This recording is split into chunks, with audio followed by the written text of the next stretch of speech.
Meus irmãos, boa noite. Quero convidar você para se assentar, para a gente dar início a esse tempo de adoração na presença do Senhor. É muito bom nos encontrarmos aqui novamente para juntos louvarmos, engrandecermos e reconhecermos a presença do Senhor aqui entre nós. Eu espero que você tenha passado um domingo muito abençoado e que nesse tempo aqui de culto a palavra de Deus fale ao seu coração de maneira muito especial mesmo. Deus trouxe você aqui nessa noite com um propósito. Deus tem algo para trabalhar nas nossas vidas hoje aqui. E que todo momento deste culto coopere realmente para que isso aconteça. Por isso, abra sua Bíblia no primeiro livro das Crônicas, capítulo 29. Eu quero ler com vocês do versículo 10 ao versículo 13. São apenas 4 versículos e é uma pequena parte da oração de Davi. O livro das Crônicas está entre os livros históricos do Antigo Testamento, num período em que o povo de Deus era governado pelos reis, pela monarquia. E aqui especificamente Davi está orando ao Senhor, louvando a Deus, porque agora a construção do templo passa a ser uma realidade. Não nas mãos dele, não no seu reinado, mas no reinado do seu filho. Então, é o primeiro livro das Crônicas, capítulo 29, de 10 a 13. Quero ler com vocês a palavra do Senhor. Está aqui na tela também, se você preferir acompanhar por aqui, tá bom? Diz assim a palavra. Pelo que Davi louvou ao Senhor perante a congregação toda e disse: Bendito és tu, Senhor, Deus de Israel, nosso Pai, de eternidade em eternidade. Teu, Senhor, é o poder, a grandeza, a honra, a vitória e a majestade. Porque teu é tudo quanto há nos céus e na terra. Teu, Senhor, é o reino, e tu te exaltaste por chefe sobre todos. Riquezas e glória vêm de ti, tu dominas sobre tudo. Na tua mão há força e poder, contigo está o engrandecer e a tudo dar força. Agora, pois, ó nosso Deus, graças te damos e louvamos o teu glorioso nome. Amém, queridos? Vamos colocar em pé, vamos falar com Deus uma palavra de oração, vamos pedir as bênçãos de Deus. Vou convidar o nosso irmão Saulo para vir aqui fazer uma oração conosco, pedindo as bênçãos do Senhor sobre o povo nesse momento de adoração e de culto. Bondoso Deus, Pai de amor, de misericórdia, te louvamos, te bendizemos, te agradecemos pelas ricas bênçãos que o Senhor nos tem concedido. Amém, Jesus. Ó Pai, agora suplicamos, fica conosco neste momento de culto que ora te oferecemos. Amém. Que tudo seja para o agradecimento do Senhor, ó Pai. Amém. Que o Espírito Santo do Senhor, o grande ensinador, esteja no nosso meio e que possamos aprender mais e mais do Senhor. Amém. Ó Deus amado, fica, pois, conosco, nós pedimos, no nome precioso de Jesus Cristo, o nosso Salvador. Amém. Amém, Jesus. Podem se sentar, queridos. Está aqui com a gente hoje Tiago Viana, acompanhado da sua esposa Edna. Quero agradecer a presença de vocês mais uma vez, viu? Deus abençoe. O Tiago e a Edna estiveram com a gente no nosso primeiro encontro de casais, que aconteceu em junho, em São Pedro. Foi um tempo muito legal, muito especial. E desde o encontro que a gente está dizendo, Tiago, precisa ir lá na igreja agora conhecer a igreja do Calvário. Então ele separou esse final de semana para passar esse tempo com a gente. Ontem lá na chácara, já no reencontro dos casais.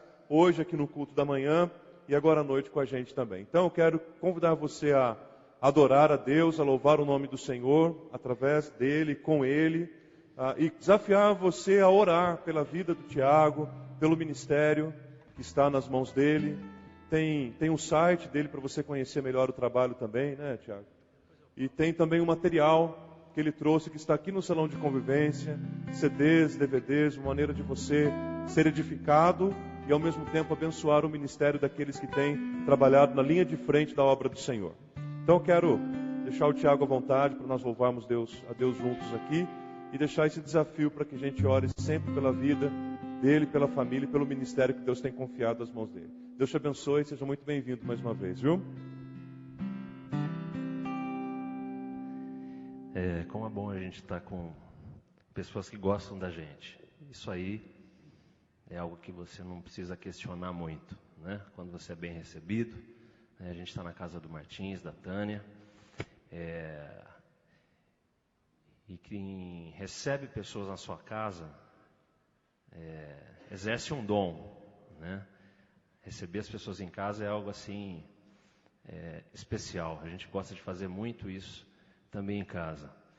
E comunhão é isso, né? É você brincar junto, conversar, falar das coisas normais da vida. E sempre começa o papo assim, né? Estou falando de ontem, quando a gente esteve lá na chácara.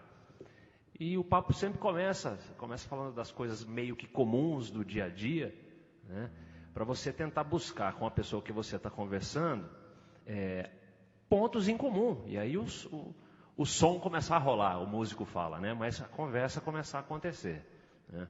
E aí de repente você vai sentindo, a pessoa fala alguma coisa, você fala um pouco de você, e aí as relações começam a se estreitar, né? E a gente já tem percebido isso com alguns casais, com alguns irmãos aqui, que isso aqui na Igreja do Calvário é uma coisa assim muito fácil, né? Tem um pessoal que olha meio de longe, sempre como todo lugar, né? Mas é muito bom a gente ser recebido, e Deus abençoe a Igreja do Calvário por causa disso, né? Que vocês sempre possam ser testemunhos, dar esse bom testemunho de receber as pessoas quando elas vêm e passam pela cidade, né? Por que eu estou falando isso? É ótimo a gente estar junto, né? Você que está em casa aí está perdendo, viu? Você que podia ter vindo, é uma bronca santa, tá? Mas dessa vez passa. Mas você que veio aqui, né? Você vai poder participar da palavra de uma forma mais intensa, das músicas de uma forma mais gostosa, né? O texto vai falando em Crônicas, teu Senhor é o poder, é a glória, e vai falando coisas assim grandiosas, né? E aí depois, agora pois, então, damos graça. Então, o momento do culto é um momento de reconhecimento de quem Deus é, né? Acho que o primeiro ponto é esse. O culto é para o Senhor, né? Não é porque você está mal, você veio ao culto para você recarregar as suas baterias, né? Pode até acontecer isso, tá? Mas o fim principal do culto é o povo de Deus se reunir para buscar a Deus e reconhecer o que Ele é, a grandeza, o que Ele representa, o que Ele faz, e enfim, é a prova da nossa fé também, quando a gente vem a um lugar e se ajunta e repete e confirma as coisas, não repete, mas confirma as coisas que a gente vive, que a gente espera também viver com Deus.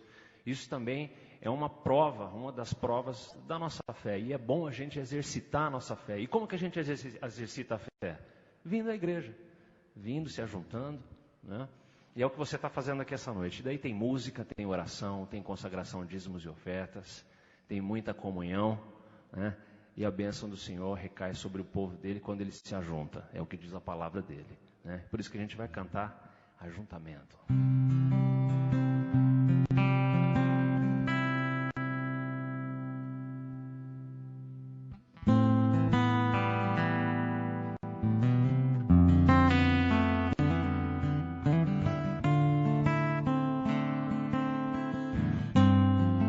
Vamos juntos? Vem, sopra sobre nós teu sopro, reunidos neste ajuntamento, honra e santifica esse momento, com a tua igreja que é o teu povo, faz teu rio de paz correr no meio destes que por fé vem bem dizer, e a uma voz oferecer teus louvores, súplicas e anseios. Tu és o Senhor hoje, sempre, como fosse no correr da história, revelando o seu amor. Deus bendito, Rei e Salvador. Deus bendito, Rei e Salvador.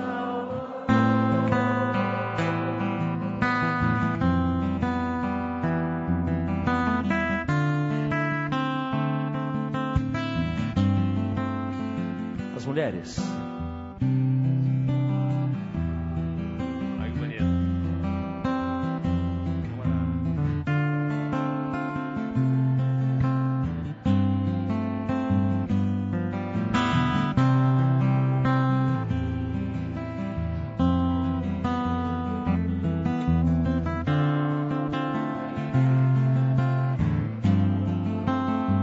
E os homens? Seu rio de paz correr no meio desses que por fé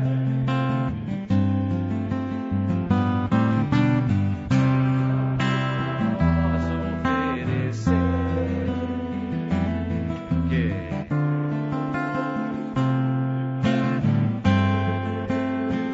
todos juntos. Tu és o Senhor de toda glória, hoje sempre como fosse outrora.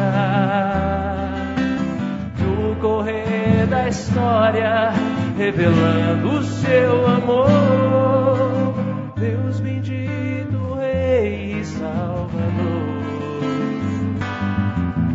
Deus bendito, Rei e Salvador. Tu és o Senhor, Tu és o Senhor de toda glória. Tchururu, tchururu, hoje sempre como fosse outrora. No correr da história, revelando o seu amor. Deus bendito, Rei e Salvador.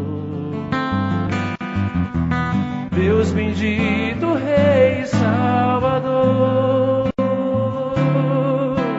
Deus bendito, Rei e Salvador.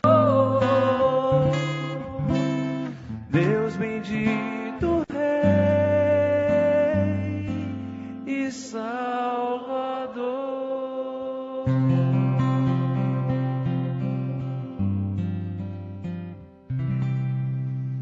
Senhor, nós com essa canção a gente quer, e também à luz do texto que foi lido, Pai, reconhecer a Tua grandeza, não só pelo que o Senhor faz nas nossas vidas, porque talvez isso não seria algo tão grandioso, apesar do Seu cuidado que é maravilhoso por nós, mas um Deus tão grandioso, criador de tanta coisa bonita que a gente vê, a natureza, o próprio fato da gente ter podido levantar essa manhã, o Senhor nos ter deixado chegar à Tua casa, enfim, Pai. Que o nosso louvor, o reconhecimento do Senhor, Pai, não se limite somente a nós mesmos, essa visão talvez muito fechada e egoísta. Sabemos do Seu cuidado, Pai, e isso é inquestionável. E também momento, e também reconhecimento, e também motivo do nosso louvor ao Senhor. Mas antes de nós, Pai, talvez seja esse o ponto. Antes de nós, o Senhor já era, o Senhor já existia, o Senhor já atuava, e independente da nossa vida, Pai, o Senhor é Deus que não está só no controle de todas as coisas, mas que governa todas as coisas, governa o universo. E Pai, a nossa mente às vezes é muito pequena para tentar entender tudo isso, mas nos esforçamos com a ajuda do Senhor em reconhecer quem o Senhor é, Pai. Poderíamos ficar falando aqui várias coisas. talvez o silêncio também revelasse tanta coisa daquilo que a gente talvez não consiga nem descrever a respeito do Senhor, Pai. Mas que na nossa imperfeição, com essas canções, com a nossa atitude de reverência, Pai, que possamos, de uma forma assim muito sincera, nos achegar ao Senhor, Pai. Obrigado pela Tua presença essa noite, quando o Teu povo se reúne, que é algo assim muito especial, Pai. Queremos participar desse momento com o Senhor. Em nome de Jesus que nós oramos. Amém, Pai.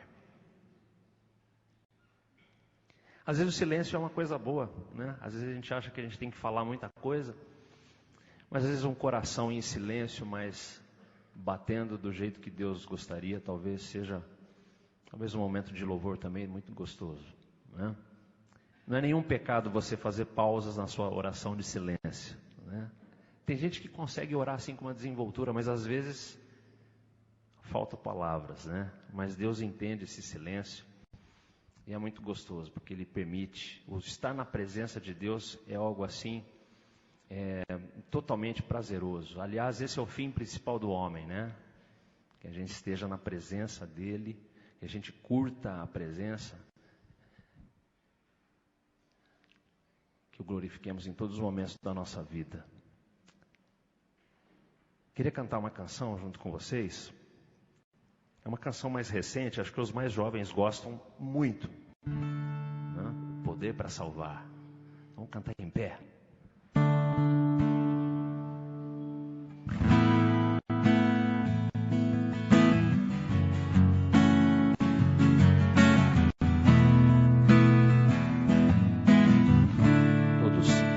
Todos necessitam Deus, compaixão. Todos necessitam. Agora sim, de um Deus. De um Deus que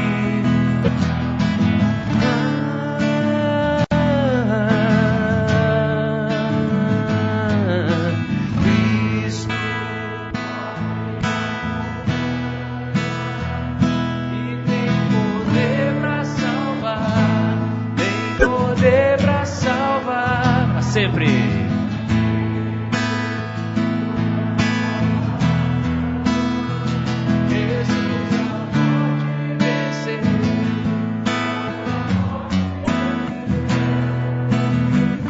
Me aceitas com medos e temores, enches meu viver. Minha vida entrego.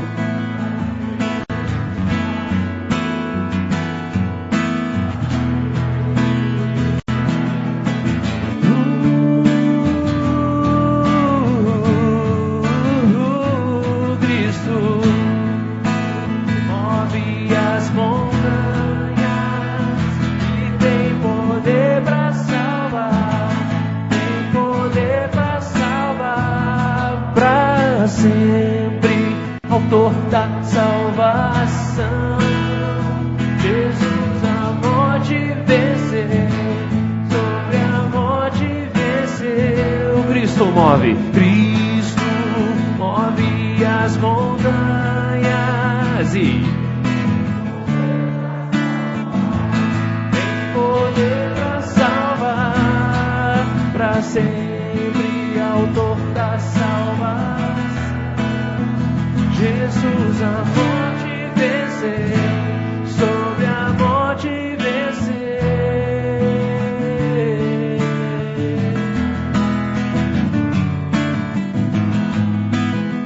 Posso mundo a luz, cantamos para a glória do Senhor Jesus.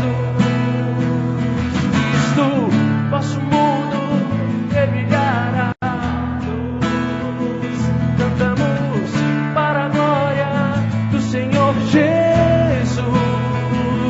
Cristo, vosso mundo e cantamos para a glória do Senhor Jesus Cristo. Vosso mundo vê brilhar a luz. Cantamos para a glória do Senhor Jesus Cristo. E tem poder para salvar, tem poder para salvar, para sempre, autor da salvação. Jesus a morte venceu, sobre a morte venceu.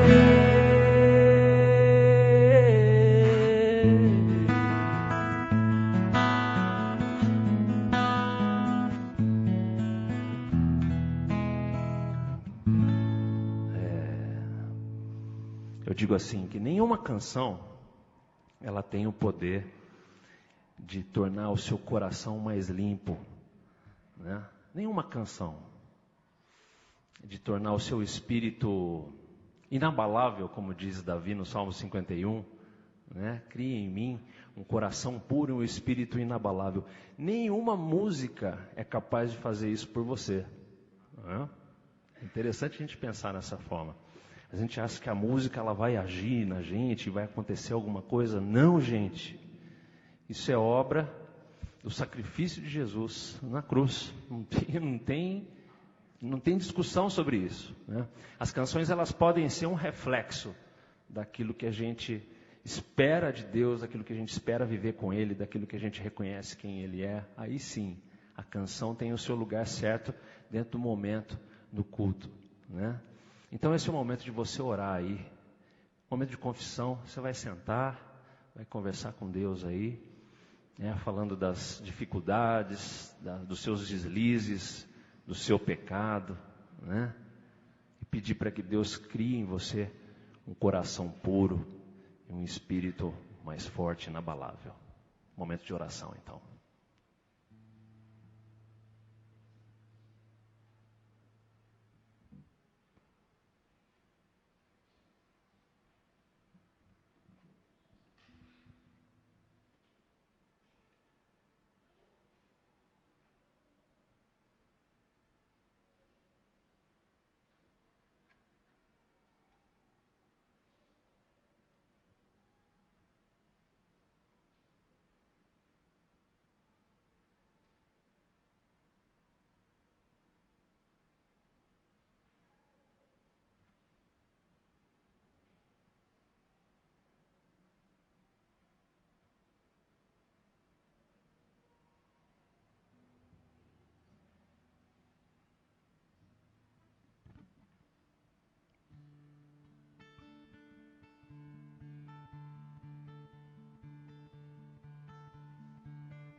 Senhor, obrigado porque a gente tem esse acesso ao Senhor através de Jesus. E numa conversa franca contigo através da oração. Perceber que o Senhor nos ama, quer nos ver limpos.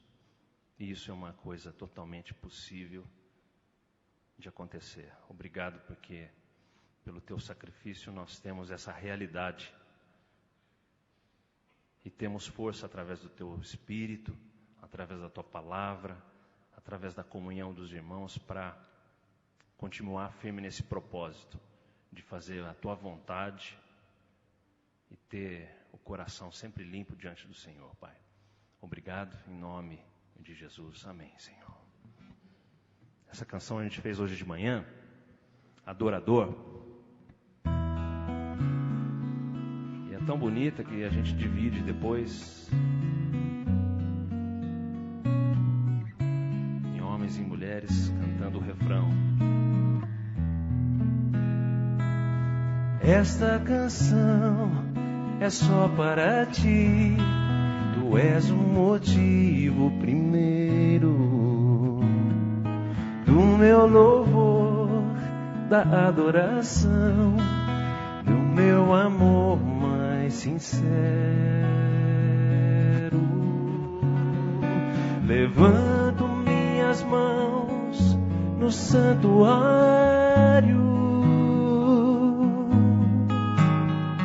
elevo minha voz para cantar de toda a tua glória e majestade e graça que me fazem declarar. Os homens, tu és o meu Senhor, és o meu, a teus pés estou, ó Deus, eu quero te ser o que sou, como adorador. Tu és o meu rei. Os homens, a teus pés estou prostrado, ó Deus, eu quero te ser como que... Obrigado, hein? Como adorar. Vamos do novo, fala nisso de novo. Esta canção é só para ti, tu és um motivo primeiro. Bonito isso, né? Do meu louvor, da adoração, do meu amor mais sincero. Levanto minhas mãos no santuário,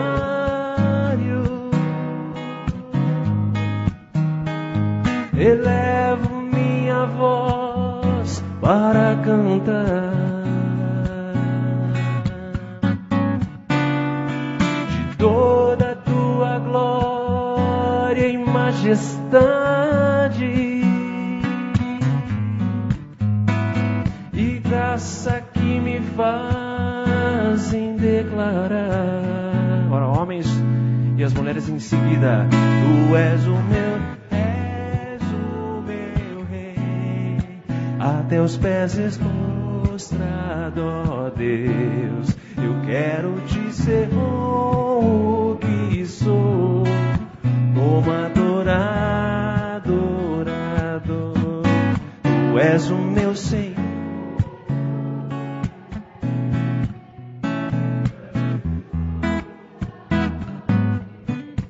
quero te servir como adorador.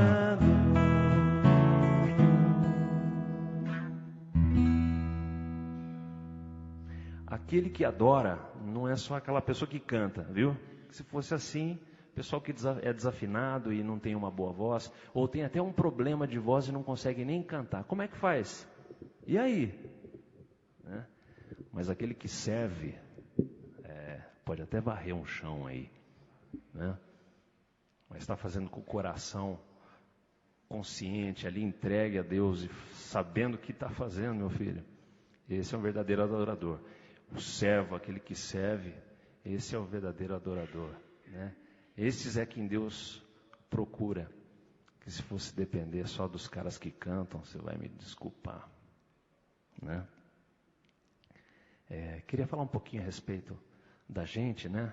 Quem que esse cara aí, né? Quem que é esse cara aí na frente falando? Edna e eu somos membros na Igreja Presbiteriana Aliança, IPB, lá em Campinas. A igreja pequena, são 100 membros. Pastor Carlos Henrique Machado, que também coordena as atividades lá no Seminário Presbiteriano do Sul. Ele é diretor lá, professor. E nosso pastor muito querido. E a gente tem, de uns 5 anos para cá, caminhado uma estrada mais missionária, né? Ô Tiago, você só canta? Não. Se fosse só cantar, né? Alguns ficam meio assim, quando você fala, cantar e tocar é muito fácil, né? Mas e aí? O que segura tudo isso aí, né? O que faz você, o que motiva você também a cantar, né? Então, mostrar um pouquinho a nossa família. O arquivo está aberto aí, Simone? Aí, ó, né? Essa foto aí já tem um tempinho, tá? Tem o Vitor o Vitor aqui na esquerda, né? A Raquel, à sua direita, né? Aquele do meio precisou de um Photoshop bastante, assim, né, para dar um jeito, assim, e a Edna, né? E a gente tem servido ao Senhor ali na igreja. E nas frentes missionárias que a gente tem feito, né, a igreja apoia alguns missionários. A gente tem uma missionária em Guiné-Bissau, outra no Rio de Janeiro. Temos projetos aí bem interessantes. E Deus tem dado esse desafio para a gente. Não é fácil. Vocês missionários que foram até o Pará, né, quem estiver aqui que foi para o Pará, sabe como que é. Tá lá com a enxada na mão, tá, né, fazendo as visitas. É algo assim bem desafiador, mas é sustância, como fala o pessoal lá de Minas, né?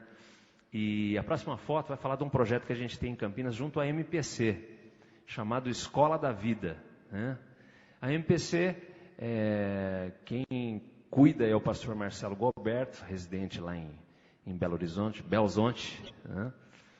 E é um projeto maravilhoso que a gente vai até a escola e tem toda uma estratégia, porque hoje não é muito difícil, mas é difícil você entrar nas escolas, porque está com essa coisa que o Estado é laico e não se pode mais falar de religião, não se pode falar mais nem de família, você pode falar, né? Porque a família hoje ela está mudando o perfil da família, você não pode falar mais em pai e mãe como família. Então, as coisas relacionadas, muitas delas relacionadas à nossa vida cristã, elas têm sido cortadas e tem sido difícil entrar em algumas escolas, né? Não foi o caso dessa escola em Campinas, onde aconteceu o primeiro projeto da MPC em Campinas, né? Então você reuniu uma equipe de várias igrejas. Aqui teve igreja presbiteriana, teve pessoal da Nazareno também, que deu um apoio para a gente bacana. Então é uma organização interdenominacional, né? E aí tem a equipe do Escola da Vida. O logo nosso é Tudo Muda Quando Você Muda, né? E foi uma alegria eu conversar com o Bruno e saber que o Escola da Vida acontece muito aqui também em Sorocaba, né? E a gente vai passar um filme de um trabalho que foi feito na escola Reverendo Ovídio, numa região assim bastante difícil da cidade, com tráfico de droga no entorno, né? Então a gente vai passar um vídeo de como foi feito esse trabalho pelo Bruno e a equipe da MPC que tem aqui em Sorocaba também.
Teu amor é incrível, firme e constante, como uma rocha sob os meus pés. Ele me sustenta. estou cercado, Ele me conduz. Aleluia, aleluia, aleluia. Teu amor me faz cantar. Aleluia, aleluia, aleluia. Teu amor me faz cantar. Aleluia, aleluia, aleluia. Teu amor me faz cantar. Aleluia, aleluia, aleluia. Teu amor me faz cantar. Aleluia, aleluia, aleluia. Teu amor me faz cantar. Aleluia, aleluia, aleluia. Teu amor me faz cantar. Teu amor me faz cantar. Então tá aí o trabalho, né? A gente chega na escola e passa uma semana com os alunos, né? Falando sobre violência, né? Palestras educacionais, onde os valores cristãos, né? Você viu o logo ali, valores que transformam, né? Então os valores cristãos, eles ficam curiosos, falam sobre drogas, sexualidade, família, política, tem vários assuntos, né? E você pode se envolver com o trabalho da MPC, né? Você que é profissional em alguma área educacional e você já tem alguma palestra pronta, chega e já fala com o Bruno. Ó, Bruno, eu dou uma palestra sobre tal assunto, você acha que dá? Né? Ou às vezes não, você vai lá só para carregar equipamento de som, né? Que precisa. Então, o trabalho da MPC não é só para mocidade, né? Eu estou com 44 anos, a Edna também, né? Então a gente já está, né? E você pode se envolver com esse trabalho. E mais um trabalho nosso, voltando lá no slide, uma vez por ano, ó, esse chapéu aí sou eu, né? Isso aí foi em 2012. Isso foi um trabalho lá no Maranhão que a gente fez, uma região muito carente também. A gente visita povoados, cidades pequenas com 5.000 habitantes, povoados distantes assim, e uma realidade totalmente diferente daquilo que a gente encontra aqui. Daí a gente vai cortar cabelo do pessoal, as meninas vão fazer manicure, a gente leva profissionais para fazer medição de glicemia, medição de pressão, tem a parte de visitação, a gente vai falar sobre Jesus, realmente. As pessoas não sabem nem quem é Jesus. O senhor sabe quem é Jesus? Não, onde que ele mora? Né? Essas coisas assim, realidades assim que a gente acha que no Brasil existem povos não alcançados também. Né? E essa é uma viagem que a gente faz. Todo janeiro a gente leva uma equipe, tem equipe do Rio, São Paulo, Minas e do próprio Piauí. Né? E o mais importante, onde eu queria chegar, só para terminar esse trecho aqui, é de que o Senhor Jesus fala para a gente sair e pregar a palavra, mas Ele fala para a gente ensinar também. Né? É interessante a gente ver que não é só você falar, ligar o microfone e sair anunciando. As pessoas precisam ser ensinadas, precisa ter um acompanhamento. E como é que fica isso depois que você faz uma escola da vida, ou uma viagem dessa? Precisa ter gente ali para dar suporte. Né? É interessante isso. Então, você que às vezes não tem nada a ver com missões, não posso viajar. Mas às vezes você pode fazer um discipulado, você pode marcar um encontro aqui, você e mais alguém, com uma pessoa que precisa ser discipulada, arruma um horário na sua agenda, vem dar um estudo, se prepara com o pastor. Você pode ser missionário também dessa forma. Né? Há várias frentes de missões que você pode estar atuando. Né? E quero agradecer à igreja pelas orações, né? Pelo nosso ministério. E quando você adquire algum vídeo, algum DVD, algum CD nosso, parte disso também está indo para missões. Né? É muito gostoso a gente participar dessa forma também. O Senhor é fiel. Né? Daí a gente fala assim, é fiel a mim? Não. Ele é fiel a Ele mesmo. E se você está dentro do projeto dele, você vai ver as coisas acontecerem. E é por isso que a gente vai cantar esse hino, Tu és fiel.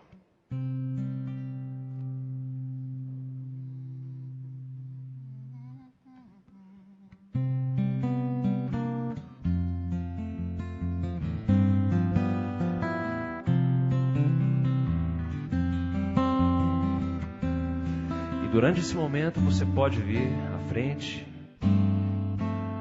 vai ter os dízimos e ofertas, né? E vai fazer a sua consagração durante esse hino. Levante-se e venha com alegria, né?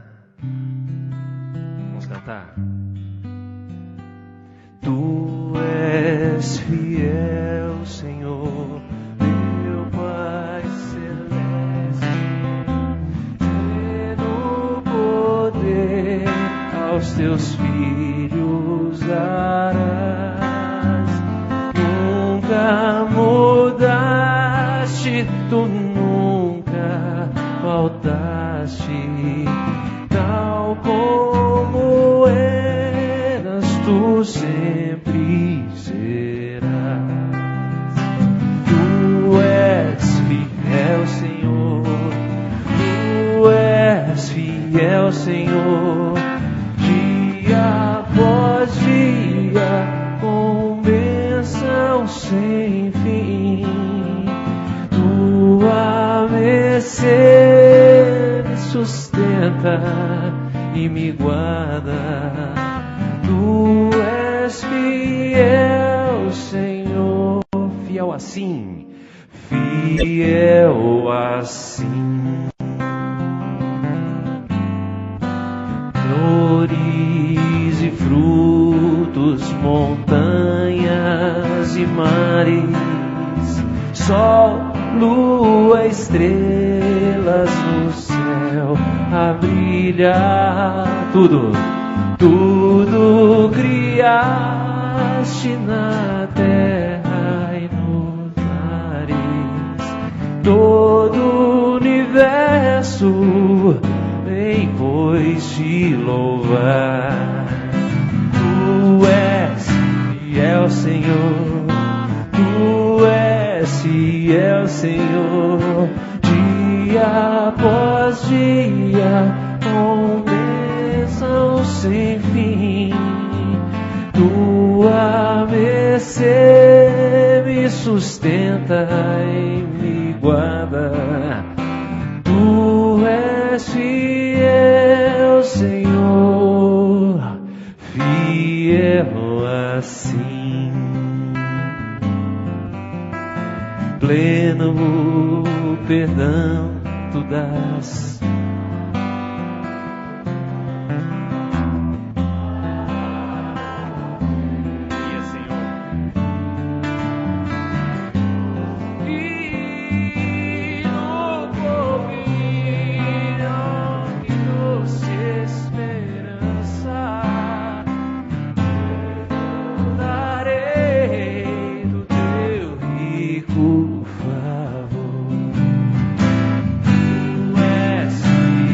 Senhor, tu és fiel, Senhor, dia após dia, com bênção sem fim. Tua mercê e nos guarda. Tu és fiel, Senhor, fiel assim.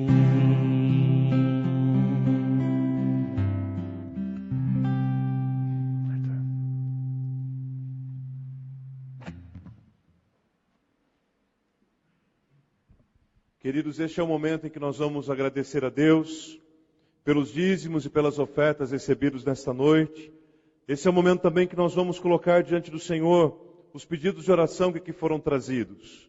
Os pedidos de oração, eles não param, né? Se você for acompanhar a nossa agenda de oração do boletim, você vai perceber que semana após semana ele traz desafios novos, principalmente na saúde do povo, né? Mas temos motivos de louvor, de gratidão a Deus, de bem dizer o nome do Senhor por aquilo que Ele já tem feito nas nossas vidas. Um desses motivos de gratidão e de louvor, ter a oportunidade de ver a Zelma com a gente aqui hoje, cultuando a Deus, tá? Batalha pela fé, mas mais do que vencedor em Cristo Jesus. Então a igreja tem orado por você, pela sua família, e desejamos que Deus continue essa obra na sua vida, viu? Pela vida do Tiago também, que tivemos boas notícias essa semana lá em Bauru, né? Tá aí o Tiago? Tá lá atrás, né? Tiago também foi bem legal a semana lá em Bauru, dentro realmente do que a gente estava pedindo para o Senhor, não é verdade? Também temos irmãos que estão aí viajando, a gente se despediu do Vila hoje de manhã, já está a caminho de Belo Horizonte para um curso missionário, a Gabriela Silveira de viagem para a Espanha nesse mesmo horário, bastante gente por aí, e a igreja tem muitos motivos de intercessão, e um deles, queridos, é em favor da família da Dona Doroti. De manhã, nós oramos aqui pela recuperação, pela saúde da Dona Doroti, e agora no final da tarde, às 17h30 aproximadamente, a Dona Doroti faleceu. A Mara entrou em contato com a gente, dando essa notícia tão triste, mas nós cremos que o cuidado e a soberania de Deus está sobre todas as coisas e pessoas. Não foi diferente com a Dona Doroti. Então agora vamos interceder. A Dona Doroti, esposa do seu Silvestre, mãe da Mari, da Rose, né? Então vamos orar por essa família também, para que o consolo de Deus se manifeste sobre a vida deles em todo o tempo. Também pelo seu Noel, pai da Leia, que está enfermo. Vamos colocar em pé, dê a mão para aquele que está ao seu lado agora. Vamos agradecer pelos dízimos, pelas ofertas, e vamos colocar todas estas causas de oração na presença do único que tem poder para mudar realidades, para transformar situações. O nosso Deus, Ele pode. Vamos orar? Senhor, nosso Deus e nosso Pai querido, nós queremos te agradecer e te louvar, Senhor, pela tua presença aqui neste lugar. Te agradecemos, ó Deus, pela tua palavra que fala ao nosso coração, que nos vivifica. Te agradecemos também pela oportunidade, Deus, de fazermos parte da obra do Senhor, contribuindo com os nossos dízimos e com as nossas ofertas.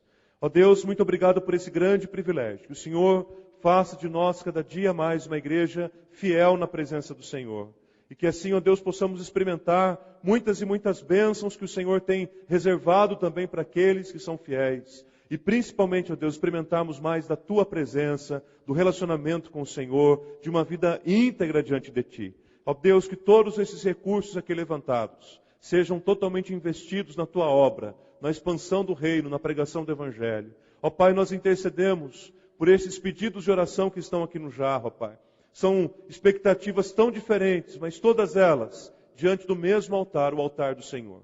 Bendizemos o Teu nome porque até aqui o Senhor tem nos ajudado, Pai. Quando ouvimos o testemunho a respeito do Tiago, glorificamos o Teu nome por isso. Quando vimos a Deus Azelmo entrando pelas portas da igreja hoje à noite, glorificamos o nome do Senhor por isso. Porque reconhecemos, ó Pai, que em meio a todas as lutas que o Teu povo tem passado, o Senhor é o nosso refúgio, o Senhor é a nossa esperança, o Senhor é o nosso Deus. Por isso, Pai, manifesta a Tua graça sobre todos aqueles que precisam do Teu cuidado nesta hora. De maneira muito especial, sobre a vida e o coração do seu Silvestre, Pai. Sobre a vida e o coração das suas filhas, ó Deus, dos seus netos. Ó Pai, em nome de Jesus, visita esta família com o Teu consolo, com o Teu conforto, com a esperança da ressurreição, de tal forma que as lágrimas sejam enxugadas pelas mãos doces do Teu Filho Jesus, Pai. Ó Deus querido, que o Senhor venha trabalhar no coração de toda a igreja, para que cada dia mais estejamos atentos e sensíveis às necessidades daqueles que estão à nossa volta, Pai. E que o nome do Senhor seja glorificado em toda e qualquer situação.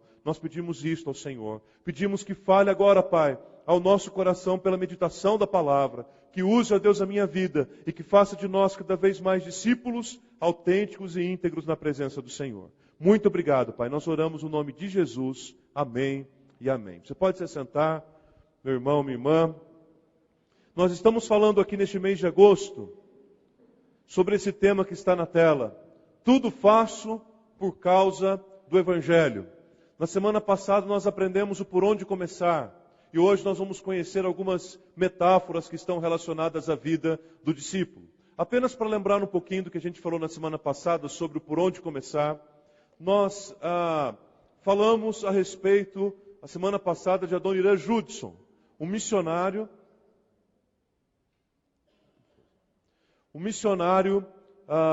que atuou na Birmânia, Mianmar, E essa semana eu recebi do Douglas essa frase, que tem tudo a ver com aquilo que a gente falou na semana passada, sobre quando perguntaram para a dona Irã Judson, como é que você conseguiu fazer tudo isso?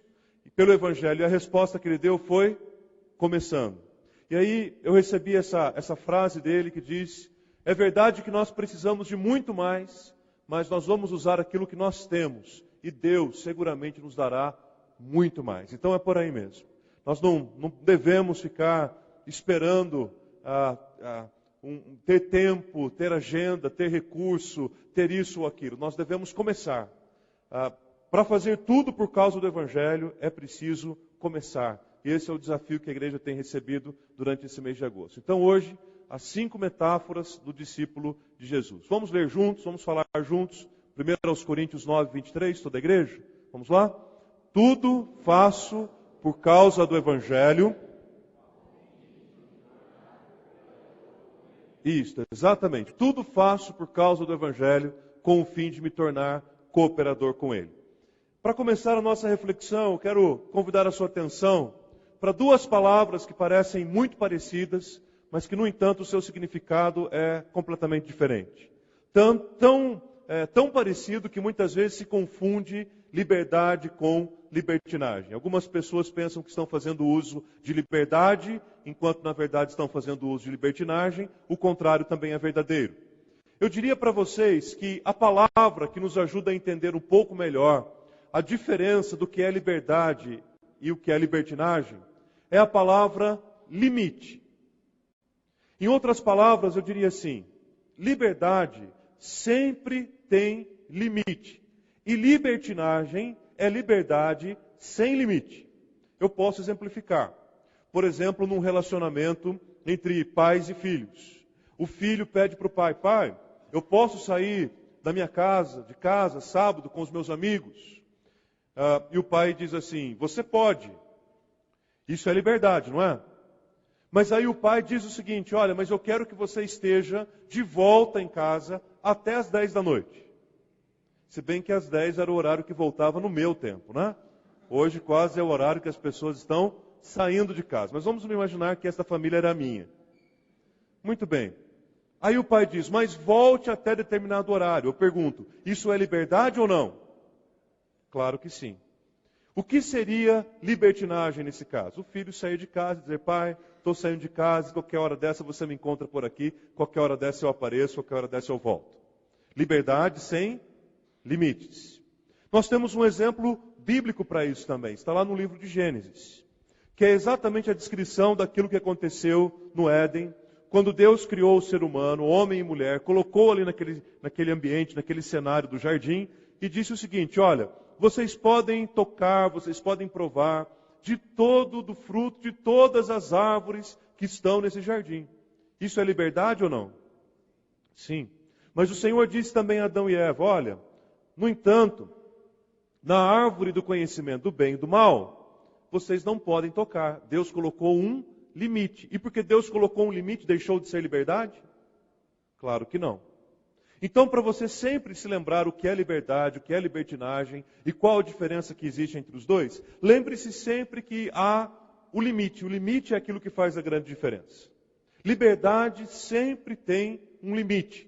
E libertinagem sempre extrapola todo e qualquer limite. O que isso tem a ver com o texto que nós temos lido, com o tudo faço por causa do Evangelho? É muito simples. Quando lemos 1 Coríntios, nos capítulos 8, 9 e 10, esses 3 capítulos têm o mesmo tema, têm o mesmo assunto. E o assunto que Paulo está tratando com os coríntios ali nesses 3 capítulos é justamente a questão da liberdade.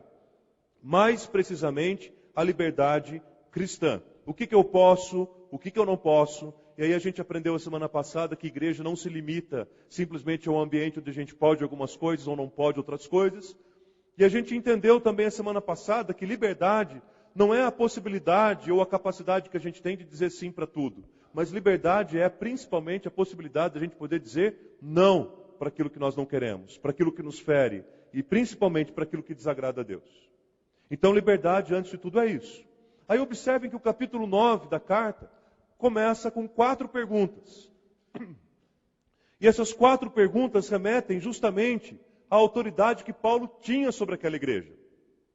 Essas 4 perguntas são: não sou eu livre para escrever com vocês com toda a autoridade possível a respeito de liberdade?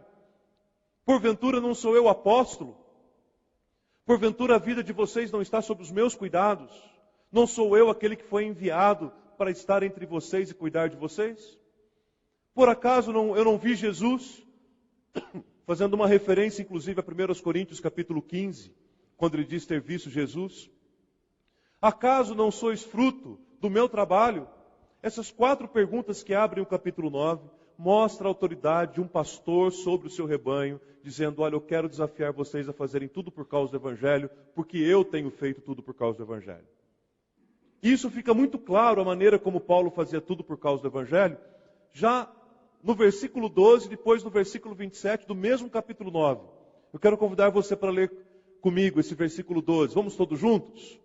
Antes, suportamos tudo.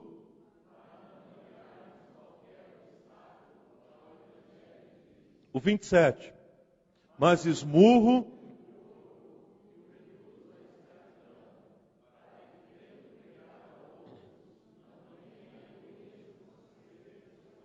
Perceberam? Primeiro ele está dizendo assim: olha, nós suportamos tudo. Nós fizemos de tudo. E notem que ele usa o tudo aqui de novo, né? Nós suportamos tudo para não criarmos qualquer obstáculo à pregação e ao avanço do Evangelho. Tudo o que está ao nosso alcance para que o Evangelho, para que nós não sejamos pedra de tropeço para a pregação do Evangelho, nós fizemos. E depois no versículo 27, ele é mais intenso ainda, como usando uma linguagem ali, como se ele estivesse lutando contra ele mesmo. Eu esmurro o meu próprio corpo. Eu reduzo o meu corpo à escravidão. Para quê? Para não correr o risco de, tendo pregado a outras pessoas, eu mesmo venha a ser desqualificado naquilo que eu prego. Então é aquela dinâmica fundamental da vida cristã e do reino, que é a teoria e a prática. Aquilo que eu falo e aquilo que eu vivo. Então, da mesma maneira como Paulo vivia fazendo tudo por causa do Evangelho, ele demonstra querer que os coríntios também fizessem. E assim como ele esperava que os coríntios fizessem tudo por causa do Evangelho, seguramente, queridos, é um grande desafio para a nossa vida também o fazer tudo por causa do Evangelho. E aí no capítulo 9 ele apresenta 5 figuras, 5 metáforas, na tentativa de descrever o discípulo de Jesus. E se você é uma daquelas pessoas que gostam de marcar, escrever na Bíblia, fazer algum grifo, marcar, colocar com marca-texto, alguma coisa, eu quero sugerir para você hoje à noite olhar para o capítulo 9 e marcar, anotar essas 5 palavras, essas 5 metáforas, que estão descritas aí e que apresentam muito bem qual é o nosso papel como discípulos de Jesus. A primeira metáfora que Paulo usa para descrever os discípulos de Jesus é a metáfora do apóstolo. No versículo 1 ele já se reporta assim à igreja: não sou eu apóstolo?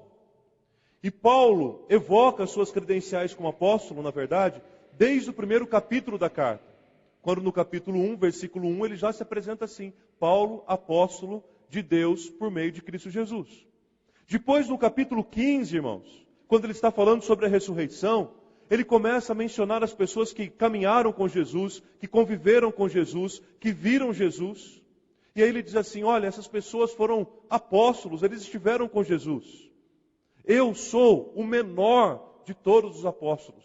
E nem sequer eu sou digno de ser chamado assim. E aí eu fico perguntando, ora, se o próprio apóstolo Paulo se considera alguém que não era digno de ser considerado e chamado um apóstolo, o que é que nós poderíamos dizer a respeito de nós e do nosso seguimento de Jesus? Vemos ainda, queridos, que infelizmente esta palavra apóstolo nos nossos dias é uma palavra confundida com uma posição religiosa, com uma posição eclesiástica. Quando a gente fala em apóstolo hoje, imediatamente a gente pensa numa figura de autoridade eclesiástica, como se isso fosse uma posição hierárquica. Então o cidadão primeiro era um leigo, depois ele se tornou um pastor, aí ele se tornou um bispo, aí ele foi eleito, não sei mais o que, até que ele se tornou um apóstolo. Queridos, apóstolo não é cargo de igreja. Apóstolo não é classe hierárquica de denominações.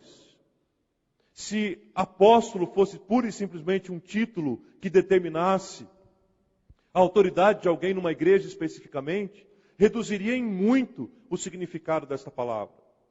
É que essa necessidade que o povo tem hoje de buscar, né? Parece que a importância do status, da autoridade, de dizer quem eu sou, parece que é tão importante que só falta surgir lideranças na igreja chamado anjo, né? Subdeuses. E daqui a pouco corre o risco até de surgirem os pós-deuses. Não é verdade? Então, guarde bem isso na sua mente e no seu coração. Apóstolo não é título de liderança de igreja. A palavra apóstolo no Novo Testamento significa enviado.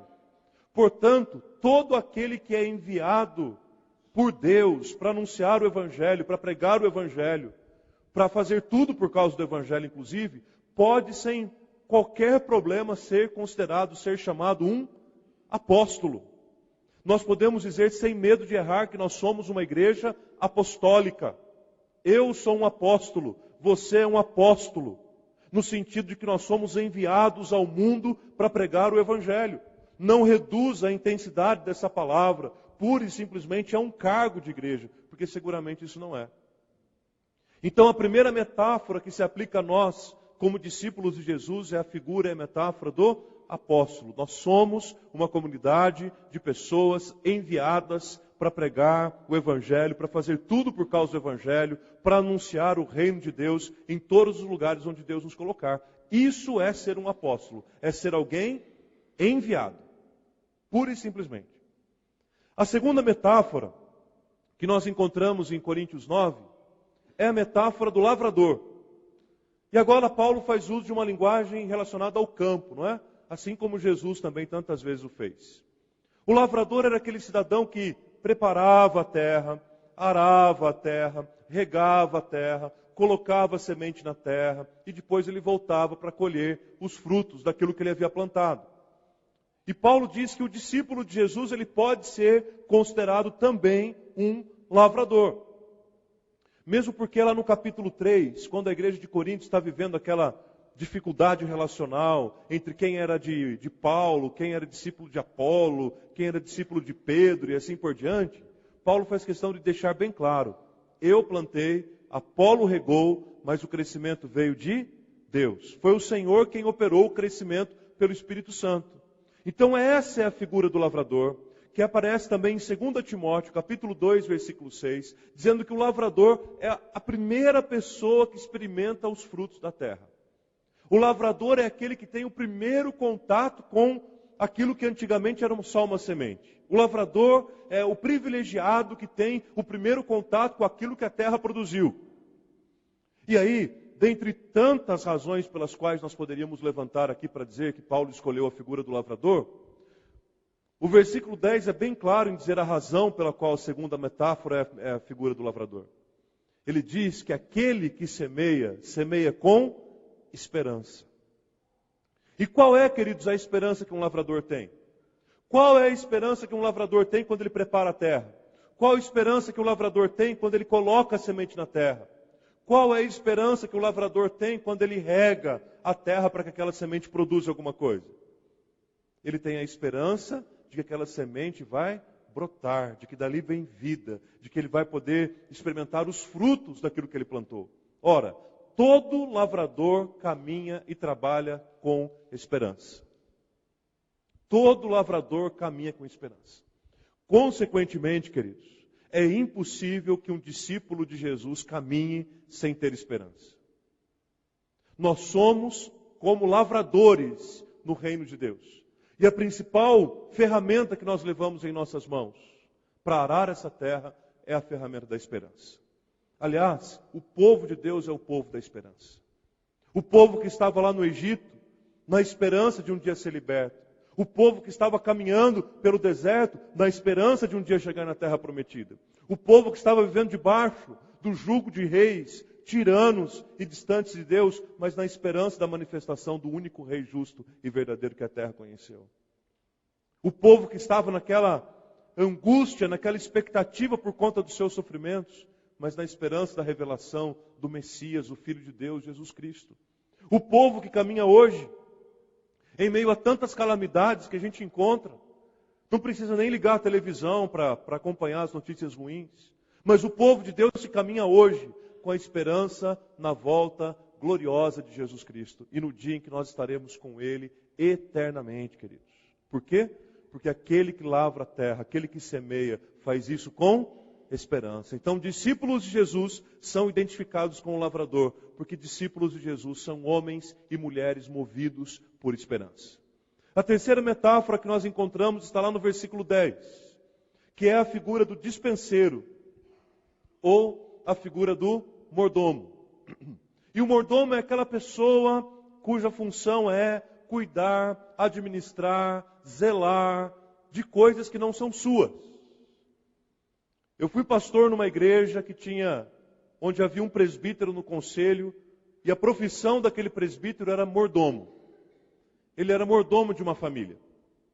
Era um homem extremamente polido, educado, conhecia um pouco de tudo, sabia muito bem como preparar uma mesa, sabia muito bem como cuidar das coisas da igreja, porque ele fazia isso diariamente na casa daquela família que ele atuava como mordomo. O mordomo não é aquela figura responsável pelo crime final nos filmes de suspense. O mordomo, antes de tudo, é aquele que tem como principal tarefa cuidar de coisas que não pertencem a ele mesmo. O mordomo administra coisas que não são dele mesmo. E isso que eu estou falando para vocês é chamado na igreja de mordomia cristã. O que é a mordomia cristã? Mordomia cristã é a capacidade que a gente tem de cuidar de coisas que não são nossas. Se não são nossas, são de quem? São de Deus. E nós somos o que nesse caso? Mordomos ou despenseiros. E consequentemente, se não são nossas, e nós cuidamos porque Deus confiou as nossas mãos, isso significa que inevitavelmente, um dia, nós vamos prestar contas a Deus daquilo que é dele e que ele deixou nas nossas mãos para cuidarmos. Pastor, o senhor pode dar alguns exemplos de mordomia cristã? Claro. O dinheiro que nós recebemos, o fruto do nosso trabalho, é do Senhor. Ele colocou nas nossas mãos para nós administrarmos. O tempo que Ele nos deu é dele. E Ele nos deu, colocou nas nossas mãos para cuidarmos bem. O corpo que Ele nos deu pertence ao Senhor. A palavra de Deus diz que nós devemos honrar e glorificar a Deus com os nossos corpos, inclusive, cuidando bem deles. Enfim, os dons que Deus colocou nas nossas mãos dizem respeito à mordomia cristã. Como eu administro bem aquilo que Deus colocou nas minhas mãos para a glória do seu próprio nome. E aí seguramente você pode se lembrar de Mateus capítulo 25, quando Jesus apresenta a parábola dos talentos. Ou ainda em 1 Coríntios mesmo, capítulo 4, versículos 1 e 2, que diz: o que importa mesmo é que o dispenseiro seja encontrado fiel. Aliás, gente, para cuidar das coisas que são nossas, precisa ter fidelidade, responsabilidade, zelo, um cuidado extremo. Concordam comigo? E para cuidar das coisas que são dos outros e que estão confiadas a nós? Tem gente que não gosta nem de ficar com alguma coisa de ninguém, né? Segura esse dinheiro. Não quero nem ficar. É melhor ficar com você mesmo. Por quê? Porque nós temos até um temor maior para cuidar das coisas que não pertencem a nós. Então é nesse sentido que o discípulo de Jesus é descrito em Coríntios 9 como um despenseiro. Como gente que diariamente cuida de coisas que são do Senhor. E um dia, os discípulos de Jesus vão prestar contas de tudo aquilo que Deus lhe confiou. Agora, a quarta metáfora para mim é a mais bonita das 5. A quarta metáfora é a metáfora do escravo. Pastor, por que a metáfora do escravo é a mais bonita no seu ponto de vista? Se a escravidão é um negócio assim tão complicado, principalmente para a nossa cultura e para a nossa história. Mas notem, no versículo 19, Paulo faz a seguinte afirmação: mesmo sendo livre de todos, eu fiz-me escravo de todos. E nesse ponto do texto, alguém pode achar que Paulo endoidou, porque ele está falando a respeito de liberdade cristã, mas ao mesmo tempo ele fala que ele é escravo. E no mesmo versículo, no mesmo texto, ele consegue colocar as duas palavras, liberdade e escravidão, dizendo que ele experimenta as duas. Como assim? A gente entende isso um pouco melhor quando a gente vê os primeiros capítulos das cartas que Paulo escreveu. Paulo escreveu 13 livros dos 27 que a gente tem no Novo Testamento. E a maioria deles começa assim: Paulo, servo de Deus, servo de Jesus. Vocês sabem qual é a palavra no texto original para servo nesses textos das saudações de Paulo? Será que é de alguém que serve por alguma remuneração? Será que é alguém que serve como uma espécie de um voluntário que faz aquilo que quer, quando quer, da maneira que quer? Qual que é o sentido de servo que ele se refere nas saudações das suas cartas? A palavra que aparece na nossa tradução por servo, no Novo Testamento, é a palavra escravo. Então, como é a maneira que ele se apresenta? Paulo, escravo de Deus, escravo de Jesus. E o que significa dizer que o discípulo de Jesus, ele é um escravo de Deus, ele é um escravo de Jesus? Significa dizer várias coisas, dentre elas, que nós não pertencemos mais a nós mesmos, que nós não somos donos da nossa própria vida, que nós temos um Senhor e que a nossa vida inteira pertence a Ele. Só que você poderia dizer assim, mas pastor, o maior anseio de todo escravo é se libertar do seu Senhor. É verdade. No entanto, se você abrir a sua Bíblia lá em Êxodo capítulo 21, você vai encontrar ali a lei da escravidão. E aí, esta lei diz como que os senhores deveriam proceder com os escravos. Em resumo, era assim. Os escravos tinham o dever de trabalhar 6 anos para os seus senhores, e no 7º ano, eles recebiam a chamada carta de alforria, que é uma carta de libertação, uma carta que eles estariam livres do domínio dos seus senhores. E aí a lei continua dizendo, se ele se casou nesse tempo, ele leva consigo a esposa, se ele teve filho, ele leva os filhos, se ele era sozinho, ele não leva nada, etc. A lei continua caminhando por aí.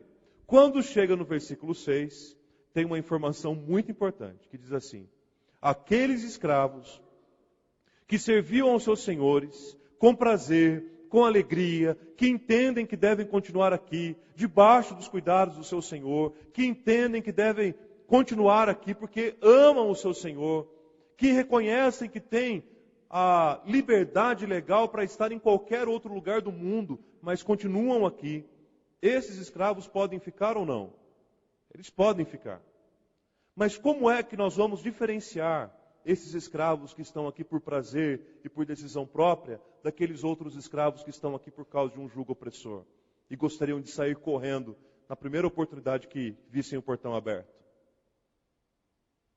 E aí o texto diz claramente que esses escravos que receberam o direito de ir embora, mas que permaneceram por amor à casa do seu Senhor, eles tinham as suas orelhas furadas e uma argola era colocada na sua orelha, e então todas as pessoas que viam os escravos com aquelas argolas identificavam facilmente. Esses homens poderiam estar em qualquer lugar do mundo, mas eles estão aqui por decisão, por vontade, por amor, por compreensão daquilo que eles estão fazendo neste lugar. Entenderam agora por que essa metáfora se aplica aos discípulos de Jesus?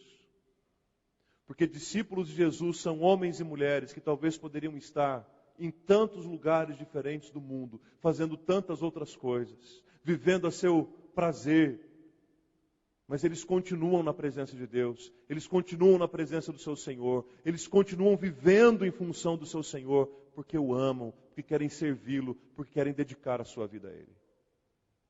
Por isso, meus irmãos, que o meu desejo como discípulo de Jesus é ter as minhas orelhas furadas, e quanto maiores forem as argolas de minhas orelhas, melhor.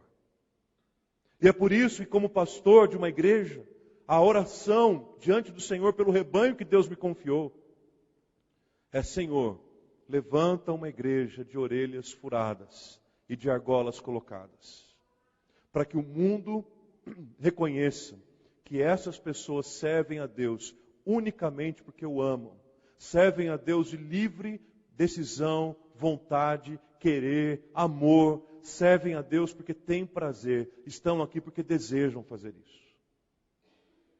E é assim que a gente deve procurar viver como discípulos de Jesus. E aí eu preciso abrir um parênteses nesse assunto, porque alguém pode chegar em casa e dizer assim: está vendo, pai? Eu tanto tempo querendo furar a orelha, colocar uma argola. O pastor falou que quanto maior for a argola, é melhor. Está vendo? O pastor falou, é bíblico. Está lá em Êxodo. Aonde, filho? Êxodo. O pastor falou lá, eu não lembro, pai. Êxodo 72, eu acho. Alguma coisa assim. Então, meu amigo, minha amiga, meu irmão, minha irmã, minha ovelha, meu ovelho. Entenderam, né, o que eu quis dizer, né? Não existe nenhuma referência na Bíblia para você furar a orelha por causa de beleza, nem a favor, nem contra. O que existe é a identificação de escravos que simplesmente decidiram continuar vivendo como escravos, anulando a sua própria vida em função do seu Senhor. O que é o discípulo de Jesus, senão alguém que morreu para si mesmo, para viver para Deus? O que é, ou quem é o discípulo de Jesus, senão alguém que decidiu morrer para o mundo para viver para Deus? Quem é o discípulo de Jesus, senão aquele que abriu mão da sua própria vida para viver para o seu Senhor? É por isso que para mim a metáfora mais impressionante desse texto é a metáfora do escravo. Por fim, a última metáfora empregada por Paulo no versículo 25 é a do atleta. E nós poderíamos aqui também encontrar inúmeras razões pelas quais a figura do atleta aparece. O atleta é concentrado, o atleta é determinado, o atleta é esforçado, o atleta se prepara, o atleta treina, o atleta faz isso, faz aquilo. E tudo isso, de fato, poderia se aplicar realmente ao nosso seguimento de Jesus. Só que o que o versículo 25 diz é que o atleta em tudo se domina. O atleta exerce domínio próprio. O atleta se esforça. O atleta luta, porque ele sabe que ele não está correndo em busca de um prêmio corruptível. Pelo contrário, a sua busca era por uma coroa incorruptível. O seu prêmio é muito maior do que pura e simplesmente uma grinalda de pinho, como os atletas recebiam nesse contexto nos jogos que hoje são conhecidos como Jogos Olímpicos praticamente. Eles sabem que o seu grandioso prêmio, que o maior valor é aquilo que é eterno. Então é por isso que ele se domina. É por isso que o atleta em tudo se domina, porque ele sabe onde ele quer chegar e porque ele sabe que a coroa que o espera não é uma coroa que perece com o tempo, mas é uma coroa, um prêmio, uma recompensa eterna. O atleta em tudo se domina. Nós somos chamados para isso também. Para a gente terminar, 2 versículos que eu acho que são fundamentais para a nossa compreensão disso tudo, que falam sobre essa liberdade. O primeiro deles é em João 8,32, palavras de Jesus. E conhecereis a verdade, e a verdade vos libertará. A verdade é Jesus. Nós fomos chamados sim para viver a liberdade em Jesus. E aí em Gálatas capítulo 5, versículo 1, diz que foi para a liberdade que Cristo vos libertou. Foi para a liberdade que Cristo morreu. Foi para a liberdade que Cristo entregou o seu sacrifício. Permanecei firmes e não vos submetais de novo ao jugo da escravidão. Qual o escravo que, tendo sido liberto, se submete novamente ao jugo da escravidão? Então nós somos chamados sim, queridos, à liberdade cristã. Mas se nós não fizermos uso da liberdade que temos para fazermos tudo por causa do Evangelho, eu preciso questionar, por que é que eu preciso de liberdade? Ou por que é que Cristo me libertou? Eu sou livre sim em Jesus, principalmente sobre todas as coisas, para fazer tudo por causa do Evangelho. De que forma? Como um enviado no mundo, como alguém cheio de esperança, como alguém que cuida muito bem daquilo que recebeu de Deus, como alguém que abriu mão da sua própria vida para viver a vida de Deus, e como alguém que em tudo se domina. E a pergunta que eu faço para você é, você consegue se ver como discípulo de Jesus nessas metáforas?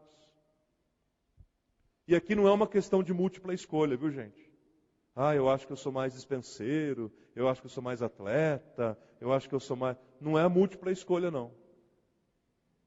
O discípulo de Jesus é um pouquinho disso aqui, tudo junto e misturado. Gente fiel, gente determinada, gente cheia de esperança, gente que se domina em tudo, gente que abre mão de si mesmo para viver a vida de Cristo. Leva para casa essas 5 metáforas para pensar um pouquinho durante essa semana. Quem sabe existam aí áreas que a gente precisa trabalhar um pouquinho mais, dedicar um pouquinho mais, para a gente ver tudo aquilo que Deus quer fazer na vida da gente e através da vida da gente como seus discípulos. Que Deus nos abençoe ricamente, para que o uso da liberdade que temos em Jesus faça de nós homens e mulheres que fazem tudo por causa do Evangelho. Amém? Quero convidar o Tiago para vir, vai cantar mais uma música, nós vamos orar, vamos receber a bênção, e aí depois o Tiago vai despedir a gente com mais uma canção.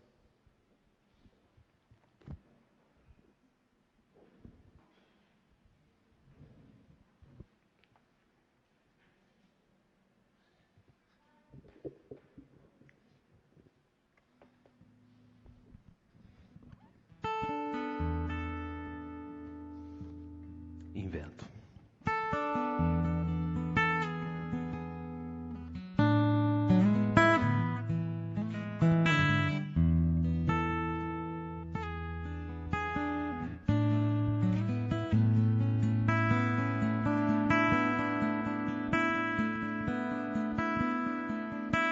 O vento passeia livre pelo mar e ouço a sua voz, o seu cantar.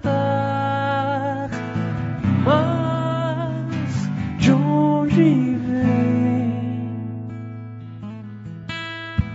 E agora pra onde vai?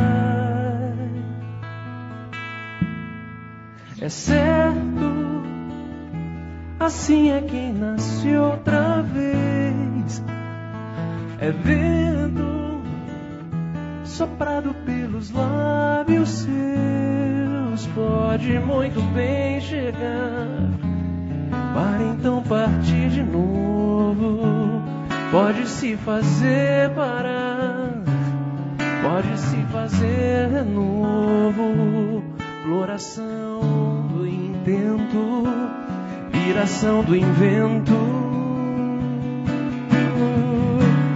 Voar, voar por mares e por campos abertos.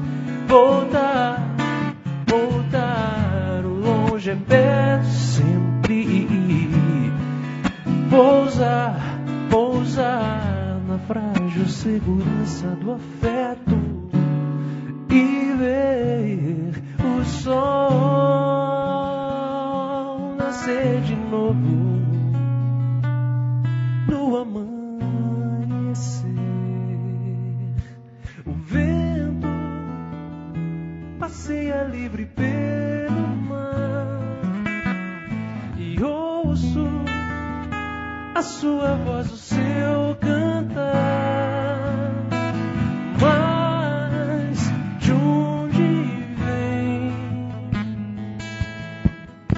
E agora, pra onde vai? É certo, assim é quem nasce outra vez. É vento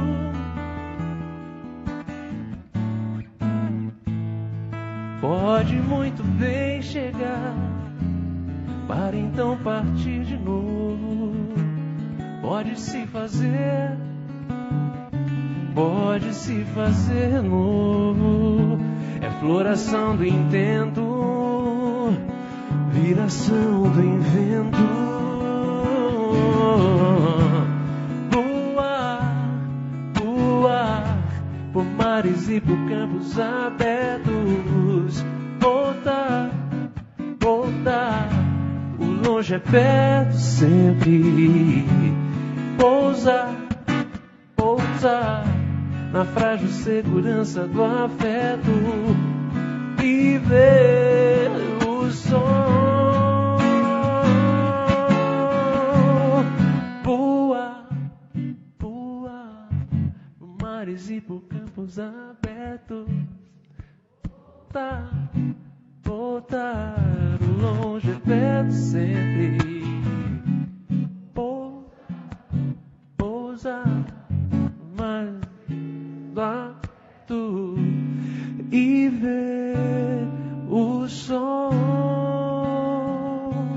nascer de novo no amanhecer.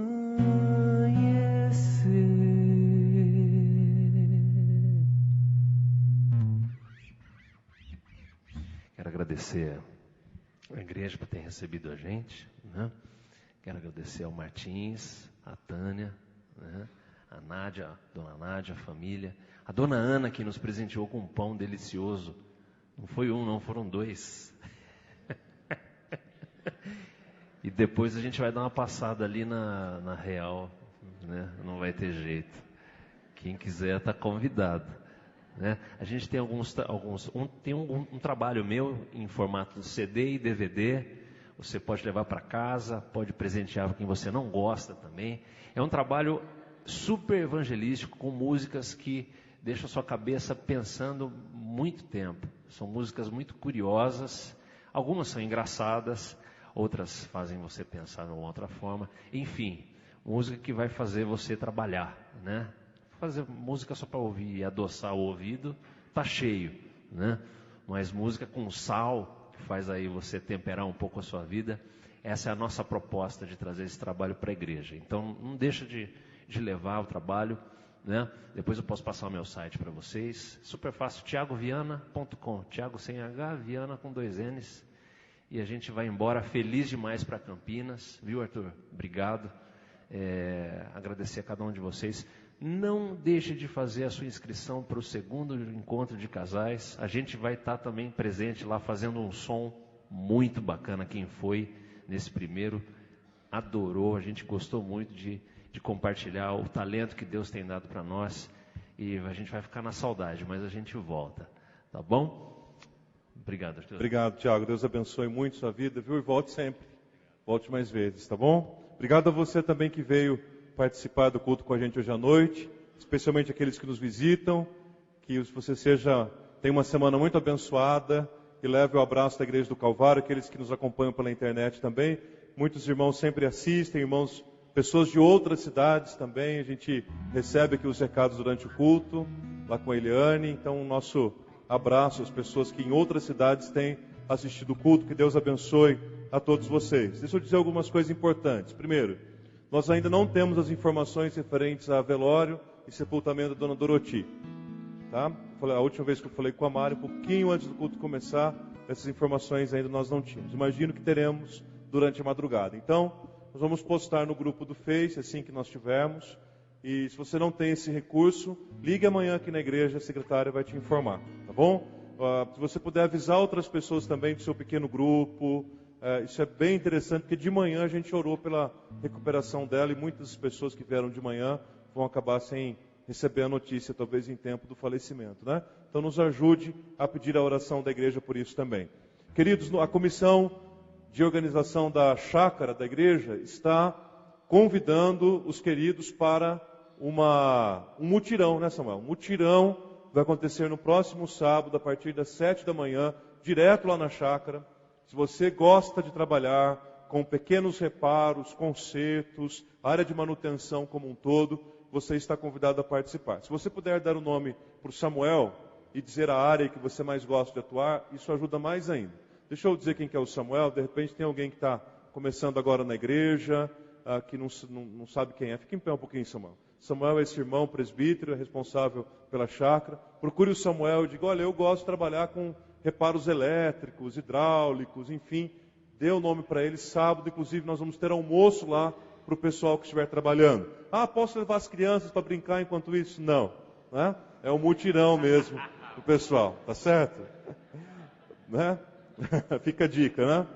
Também, queridos, essa semana, entre terça e sexta-feira, o pastor Marco e eu estaremos numa conferência em Campinas a respeito de crescimento de igreja e plantação de novas igrejas. Então pedimos que os irmãos orem por isso e se surgirem necessidades, né, pastorais durante a semana, os irmãos poderão procurar aqui a secretaria da igreja, que ela já está instruída de como deve proceder nesses casos. A gente tem a cantina missionária funcionando depois do culto, momento de comunhão, momento de investir em missões, e teremos uma programação especial da Companhia Efatá de Teatro, o ministério aqui da igreja, em 2 sextas-feiras, dia 4 e 11 de setembro. Será no Teatro da Escola Getúlio, aqui na Eugênio Salerno.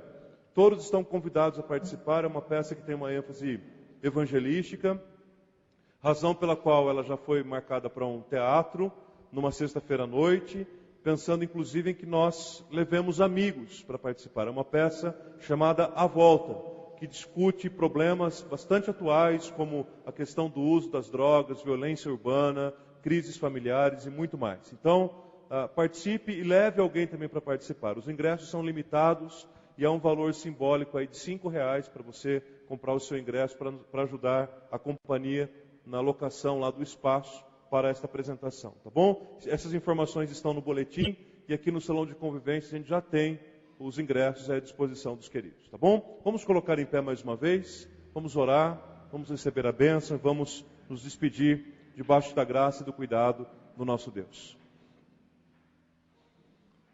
Pai querido, muito obrigado a Deus pelo culto desta noite.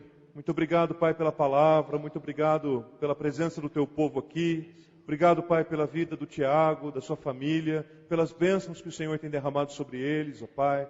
Abençoe muito a viagem que ele vai fazer de volta agora para Campinas. Abençoe, Pai, os ministérios que o Senhor tem confiado nas mãos dele.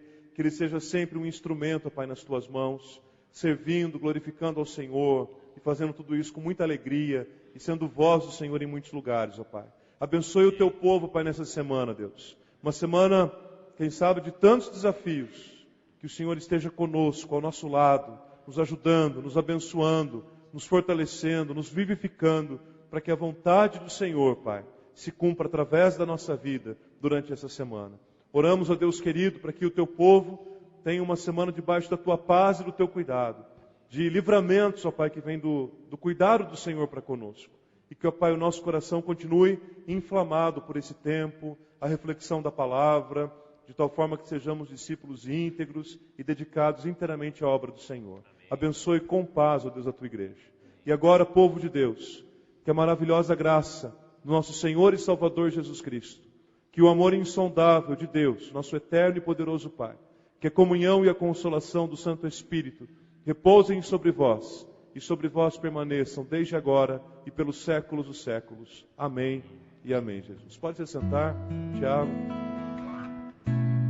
Vamos cantar juntos essa?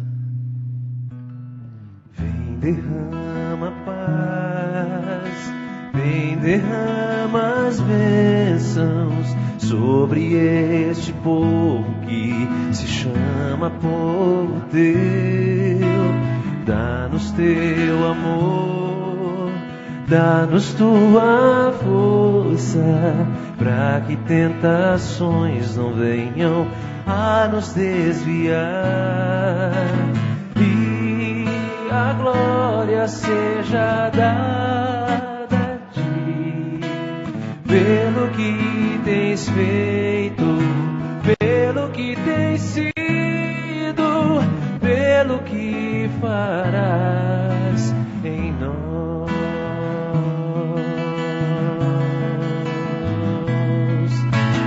Vem, derrama paz, vem, derrama as bênçãos sobre este povo que se chama povo teu. Dá-nos teu amor, dá-nos tua força, para que tentações não venham a nos desviar, e a glória seja dada a ti, pelo que tens feito, pelo que tens sido,